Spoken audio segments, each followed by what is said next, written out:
بسم اللہ الرحمن الرحیم۔ السلام علیکم خواتین و حضرات۔ جنگ خیبر مکہ کے موقع پر مسلمانوں نے خیبر سے تھوڑا ہٹ کر اپنا پڑاؤ ڈالا تھا۔ وہاں قریب ایک چرواہا یہودی سردار کی بکریاں چراتا تھا۔ جب اس نے دیکھا کہ مسلمانوں کے لشکر یہاں موجود ہے تو اس کے دل میں مسلمانوں سے ملنے کی خواہش پیدا ہوئی۔ وہ دیکھنا چاہتا تھا کہ مسلمان کیسے ہوتے ہیں، کیا کرتے ہیں، کیا کھاتے ہیں، کیا پیتے ہیں اور کیسے عبادت کرتے ہیں۔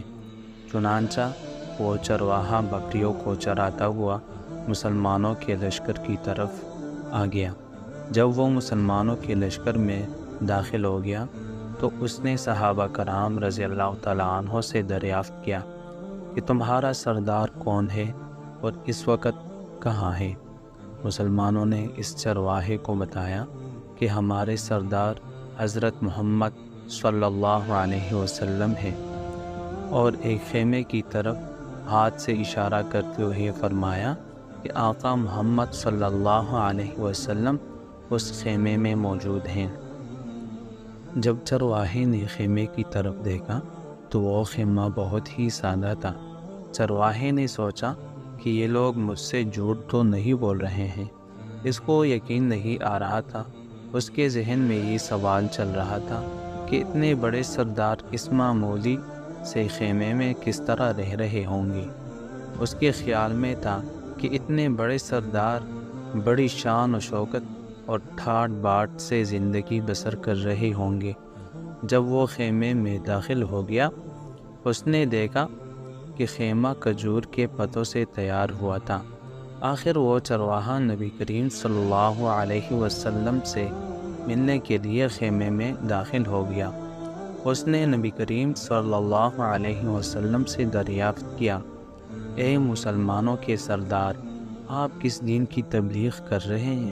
حضور اکرم صلی اللہ علیہ وسلم نے چرواہے کو دین اسلام کی دعوت دی۔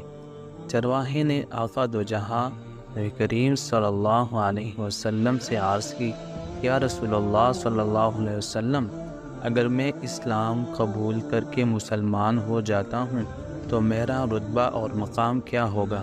حضرت محمد صلی اللہ علیہ وسلم نے فرمایا کہ تم ہمارے بھائی بن جاؤ گے، ہم آپ کو اپنے گلے لگا لیں گے۔ آپ صلی اللہ علیہ وسلم کی بات سن کر چرواہا بہت ہی حیران ہوا اور عرض کرنے لگا، اے محمد صلی اللہ علیہ وسلم، کیا آپ مجھ سے مذاق کر رہے ہو؟ میں ایک معمولی اور کالے رنگ کا آدمی ہوں، آپ اتنے بڑے سردار ہیں، آپ میرے جیسے غریب سیاہ رنگ اور بدبودار جسم اور لباس والے بندے کو کس طرح سے گلے لگائیں گے؟ نبی کریم صلی اللہ علیہ وسلم نے چرواہے کو یقین دہانی کروائی کہ میں آپ کو ضرور اپنے گلے لگاؤں گا۔ جب تم مسلمان ہو جاؤ گے، اللہ تعالیٰ آپ کے جسم سے پیدا ہونے والی بدبو کو بہت ہی پیاری خوشبو میں تبدیل کرے گا اور تمہارے کالے جسم کو سفید کرتے ہوئے اس میں نور پیدا کرے گا۔ آپ کی باتیں سن کر اس چرواہے نے کلمہ پڑھا تو مسلمان ہو گیا۔ اس کے بعد اس نے عرض کیا، یا نبی صلی اللہ علیہ وسلم، اب مجھے کیا حکم ہے؟ آپ صلی اللہ علیہ وسلم نے چرواہے کو فرمایا کہ تم اس وقت ایمان لائے ہو نا، تو یہ وقت نماز کا نہیں ہے کہ میں تم کو نماز ادا کرنے کا کہوں، اور نہ ہی رمضان مبارک ہے کہ تم کو روزے رکھنے کا حکم دو۔ تم غریب ہو، تم پر زکوٰۃ دی فرض نہیں ہے۔ اس موقع پر تو صرف اور صرف جہاد کے لیے تیاری ہو رہی ہے۔ نبی کریم صلی اللہ علیہ وسلم کے کہنے پر وہ جہاد میں شامل ہو گیا۔ اب تو اس کے لیے دو ہی صورتیں تھیں، یا تو اس نے غازی لوٹ آنا تھا یا پھر شہید ہو جانا تھا۔ چرواہے نے نبی کریم صلی اللہ علیہ وسلم سے عرض کیا، یا نبی صلی اللہ علیہ وسلم، اس بات کی ضمانت لیتے ہیں آپ کہ اگر میں شہید ہو گیا تو آپ اللہ تعالیٰ سے میرے گناہوں کی بخشش کا ذریعہ بنیں گے؟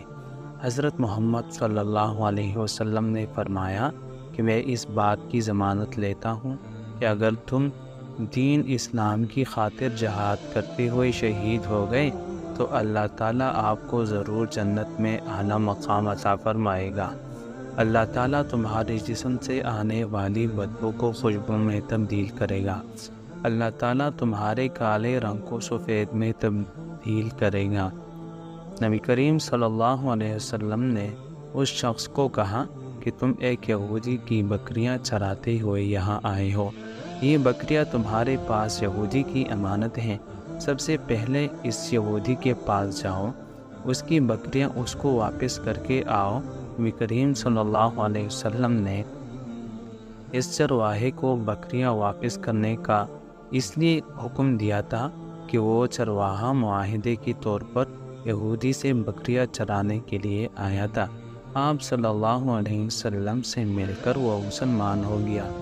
آپ صلی اللہ علیہ وسلم نے اس کو فرمایا کہ سب سے پہلے بکریاں اس یہودی کو واپس کر کے آؤ، پھر آ کر جہاد میں شرکت کرنا۔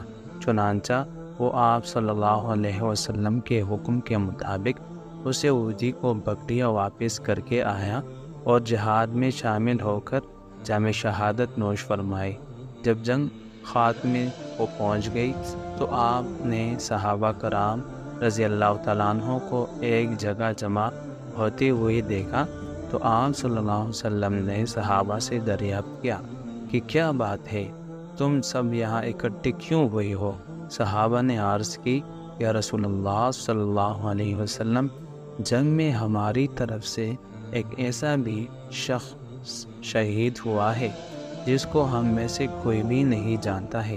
جب نبی کریم صلی اللہ علیہ وسلم نے اس چرواہے کی لاش کو دیکھا تو آپ صلی اللہ علیہ وسلم نے صحابہ کو فرمایا کہ اس شخص کو میں جانتا ہوں، یہ وہ اللہ کا بندہ ہے جس نے اللہ تعالیٰ کی ذات کو ایک سجدہ تک نہیں کیا، لیکن اس چرواہے کی گواہی میں دیتا ہوں کہ یہ بندہ اللہ تعالیٰ جنت میں داخل کرے گا۔ اللہ تبارک و تعالیٰ نے اس بندے کے حق میں جنت لکھ دی تھی، اس پر دوزخ حرام کر دی تھی۔ میں دیکھ رہا ہوں کہ اس بندے کو اللہ تعالیٰ کے حکم سے فرشتے غسل دے رہے ہیں، اس کے جسم کی بدبو خوشبو میں اور جسم کی سیاہی سفیدی میں تبدیل ہو رہی ہے۔ اندازہ کیجئے، دیکھیے، اگر کچھ عرصہ پہلے اس چرواہے کی موت آ جاتی تو سیدھا جہنم میں چلا جاتا، اور اب اس حالت میں موت آئی ہے کہ ایمان لا چکا ہے اور سرکار دو عالم کا غلام بن چکا ہے، تو اب حق تعالیٰ نے اتنا بڑا انقلاب پیدا فرما دیا، اسی لیے فرمایا اعتبار خاتمے کا ہے۔ اسی لیے بڑے بڑے لوگ لرزتے رہیں اور یہ دعا کرتے رہیں کہ خدایا احسن خاتمہ عطا فرمائے، ایمان پر خاتمہ عطا فرمائے۔ کس بات پر انسان ناز کرے، فخر کرے اور اترائے، اس لیے کہ کیا معلوم کل کیا ہونے والا ہے۔ اسی لیے فرمایا کسی کو بھی حقیر مت سمجھ۔